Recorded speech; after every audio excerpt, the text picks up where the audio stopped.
Bonjour les filles, bonjour et merci. Je tiens d'abord à remercier Royal Breed de m'avoir invité à faire ce petit partage avec vous. C'est vraiment quelque chose qui me touche profondément parce que j'ai moi-même vécu tellement de choses dans ma vie et je me dis aujourd'hui non, il faut que d'autres femmes puissent comprendre d'où elles viennent, puissent comprendre qui elles sont, les créatures merveilleuses qu'elles sont. Et je sais que c'est un processus, mais je voulais quand même prendre le temps de partager avec vous un petit peu ce que moi j'ai vécu dans le domaine du rejet, de l'estime de soi. Et en fait, j'ai grandi dans un foyer assez tumultueux, voire violent. Et pendant des années, en fait, j'étais la fille qui essaie de se réfugier dans les bras des autres parce que, bon, à la maison, ça n'allait pas trop. À la maison, c'était toujours un climat de peur, un climat de crainte. C'était toujours un climat de contrôle, de terreur, etc. Donc, vraiment, je me réfugiais, en fait, à l'école. Je me réfugiais auprès de mes camarades, auprès de mes amis. Mais même là-bas, j'étais la fille rejetée. En fait, j'étais la fille rejetée, que ce soit par rapport à mon physique, j'étais pas, voilà, j'étais un petit peu le vilain petit canard du groupe, ou même par rapport, en fait, à ma personnalité. Et la raison est que, en réalité, je ne montrais pas vraiment qui j'étais, je ne montrais pas vraiment ma vraie personnalité, et je ne connaissais même pas ma vraie personnalité. Donc, qui était vraiment cette Aurélie que Dieu avait créée. Pourquoi? Parce que j'avais tellement de masques, je portais tellement de masques pour justement empêcher les autres d'entrer, empêcher les autres de me voir telle que je suis, parce que j'avais vécu pas mal de rejet, j'avais beaucoup de honte, j'avais beaucoup de timidité, j'étais vraiment une fille très timide, j'étais une fille qui ne s'acceptait pas. Et pour vous dire à quel point j'étais timide et je souffrais d'un manque d'estime de moi-même, c'est que parfois je pouvais parler avec des gens et je n'osais même pas les regarder dans les yeux, en fait, tellement j'avais honte de moi-même, tellement je ne m'aimais pas. Quand je me regardais dans la glace, je n'aimais pas ce que je voyais. Je voulais ressembler aux filles les plus populaires du lycée, je voulais ressembler vraiment aux filles qu'on voyait dans les films ou peu importe, parce que de moi-même, en fait, je ne m'aimais pas, je ne m'acceptais pas moi-même. Et en fait, plus tu ne t'acceptes pas toi-même, et moins les autres aussi vont t'accepter, parce que ça commence vraiment par nous-mêmes, en fait. Donc, j'ai vraiment grandi comme ça, où les gens me rejetaient. Ça pouvait être des amis, encore une fois, ça pouvait être les gens du dehors, comme les hommes aussi, parce qu'à un certain âge, on le sait, une fille, voilà, tu commences à plaire, tu commences toi-même à vouloir plaire, et j'avais rien en fait à donner, j'avais pas nécessairement quoi que ce soit à donner, et encore moins quoi que ce soit en fait. Et voilà, en fait, j'avais pas grand chose à donner au final, j'avais pas grand chose à donner. J'étais plutôt la fille qui courait derrière les autres, qui courait derrière les hommes, parce que je voulais tellement qu'on m'aime, je voulais tellement qu'on m'accepte, je voulais tellement savoir que j'ai une valeur, que je compte pour quelqu'un. Et c'est sûr que quand tu n'as pas ça à la maison, tu cherches à l'avoir dehors. Mais malheureusement, dehors, c'était la même chose. Ce n'était qu'échec, ce n'était que rejet, ce n'était que des moqueries. Pendant longtemps, j'ai subi beaucoup de moqueries par rapport à moi, par rapport à mon physique. Donc, ça n'a pas aidé. Et ça n'a pas aidé du tout, en fait. Je ne m'acceptais pas du tout. Et donc, j'ai grandi comme ça. Après, j'ai commencé à avoir mes premiers petits copains, etc., etc. Et puis là, c'est voilà, tu essaies de te réfugier un petit peu dans ce que les petits copains disent de toi, dans les compliments qu'ils te font. Mais tu t'aperçois que tu as toujours ce vide-là à l'intérieur de toi. Et moi, c'est ce qui m'est arrivé pendant très longtemps, jusqu'à ce que je rencontre Jésus. Alors, je voulais vraiment dire que même en ayant rencontré Christ Jésus, ça a été un processus. Ça a été un processus d'apprendre à m'accepter, d'apprendre à m'aimer comme la créature merveilleuse que Dieu a fait de moi. Ça a été un processus, ça ne s'est pas fait le premier jour, ça ne s'est pas fait du jour au lendemain. Mais je vais te partager un petit peu les choses qui m'ont aidé en fait dans ce processus-là, justement, de m'accepter telle que je suis, de m'aimer, d'être en mesure de parler, de m'exprimer, vraiment d'être moi-même, d'aimer ma personnalité, de me connaître moi-même. Toutes ces choses-là ont vraiment une grande importance, mais ça prend vraiment que Christ intervienne. Alors quand je suis arrivée vraiment au Seigneur, quand j'ai connu Jésus en fait, j'ai vraiment une rencontre avec le Seigneur. J'ai vraiment une rencontre avec le Seigneur et c'est cette rencontre-là qui a marqué ma vie, qui a fait de moi vraiment cette nouvelle femme, cette nouvelle créature que je suis aujourd'hui. Et dans cette rencontre avec le Seigneur, Dieu est venu me guérir. Dieu est venu me restaurer parce que je me suis aperçue que les racines de rejet et même d'abandon que j'avais à l'intérieur de moi étaient tellement profondes, tellement profonde que peu importe ce qu'on essaie de rajouter, peu importe ce qu'on me disait, j'avais toujours en fait ces comment je peux dire, ces réflexes-là en fait de femmes rejetées. J'ai toujours ces réflexes-là de si quelqu'un me dit quelque chose, si quelqu'un me fait un compliment, si quelqu'un vient vers moi, c'est parce qu'on veut juste peut-être abuser de moi, on veut juste profiter de moi. Ça veut dire que la personne ne le pense pas forcément. Donc ça, ce sont des réflexes en fait que souvent les personnes qui ont été rejetées, les personnes qui ont été abusées ou les personnes qui ont été abandonnées dans leur enfance ou dans un certain moment de leur vie, ils développent. C'est toujours en fait, on voit les autres comme le diable littéralement.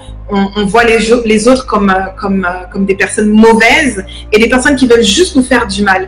Et moi, pendant très longtemps, j'avais ces réflexes-là.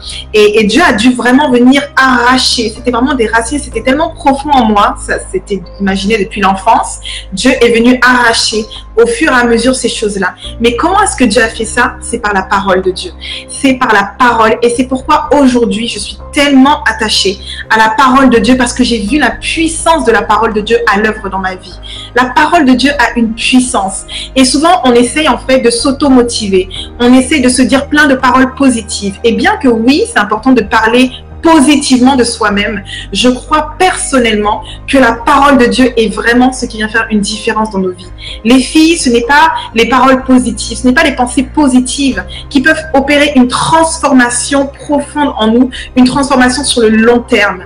Ça peut peut-être nous faire du bien à court terme, ça peut peut-être nous aider lorsqu'on passe une mauvaise journée, lorsqu'on se regarde dans le miroir et qu'on n'aime pas forcément ce qu'on voit, ça peut aider sur le court terme.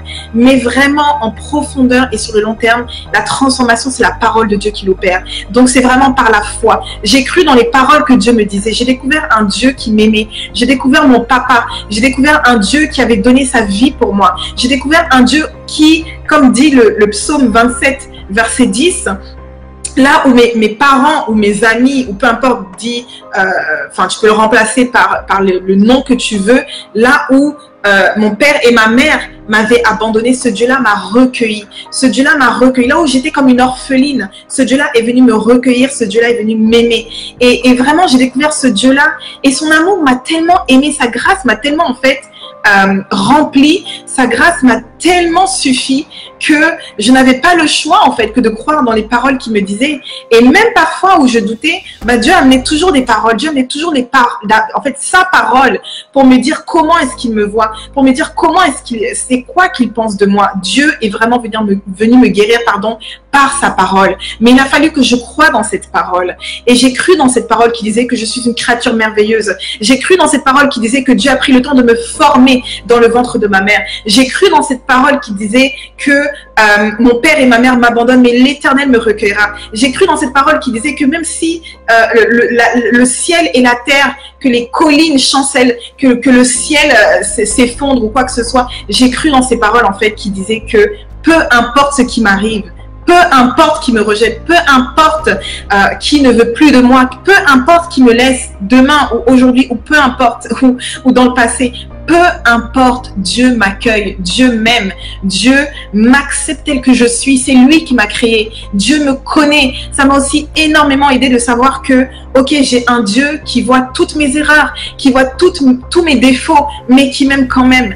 Donc ça a tellement été un soulagement, ça a tellement été une révélation pour moi. Cette parole, la parole de Dieu est vraiment venu me transformer en profondeur, que c'était impossible pour moi de ne plus croire quand Dieu me disait écoute mon enfant, je t'aime, écoute peu importe qui est sorti de ta vie, même après que j'ai connu le Seigneur, il y a des gens qui sont sortis de ma vie, il y a des gens peut-être qui m'ont fait du mal, il y a des gens qui m'ont critiqué, il y a des gens qui m'ont abandonné, mais même là encore, même ce rejet-là que je vivais encore et encore, Dieu me rappelait je suis avec toi, moi je t'aime, moi je t'accepte, moi j'ai donné ma vie pour toi, moi, en fait Dieu me parlait constamment de son regard pour moi, de son amour pour moi en fait, et de ce qu'il avait fait pour moi. Et c'est ça qui m'a énormément aidé. Donc je voudrais vraiment aujourd'hui t'encourager parce que souvent on essaie de dissocier notre estime de soi, de Dieu, de ce que Dieu dit de nous, mais c'est impossible parce que c'est Dieu qui nous a créés. Donc tout ce que Dieu dit de nous, il faut que ça devienne tellement réel dans notre vie qu'on ne croit plus que ce que Dieu dit. Et que même lorsque les êtres humains, même lorsque les gens viendront nous dénigrer, même lorsque les gens viendront peut-être nous faire toutes sortes de choses ou nous parler d'une certaine façon, nous insulter ou nous abandonner, ou peu importe, ce que Dieu dit et ce que Dieu est demeurera toujours la priorité, demeurera toujours au-dessus de tout le reste. Donc, je voulais vraiment vous encourager à ne pas abandonner. Je voudrais vraiment vous encourager, peu importe les défis que vous avez vécus dans votre vie, peu importe les choses que les gens disent sur vous, je peux comprendre parce que pendant longtemps, j'étais la fille à qui on avait collé plein d'étiquettes. J'étais pas Aurélie, mais j'étais vue et j'étais décrite en fonction de mes étiquettes. Je n'étais pas décrite en fonction de ce que Dieu disait de moi, mais en fonction de mes étiquettes. Et je prie vraiment que si toi-même, tu as vécu du rejet dans ta vie, si tu as eu des étiquettes qu'on a collées sur toi, que Dieu vraiment te délivre, que Dieu te montre son amour puissant, que Dieu te montre comment il te voit, que Dieu vienne déraciner toutes ces mauvaises paroles, que Dieu vienne déraciner toutes ces choses qu'on a semées pendant des années à l'intérieur de toi, et que tu apprennes à te voir et à t'aimer comme Dieu te voit et comme Dieu t'aime, parce que c'est ça le plus important. C'est vraiment mon encouragement du jour. Merci encore de m'avoir suivi et je prie vraiment que Dieu se manifeste avec puissance dans ta vie et que le Dieu que j'ai connu, le Père des orphelins, le Père qui nous aime dans l'amour inconditionnel, puisse vraiment te montrer qui tu es, la créature merveilleuse que tu es.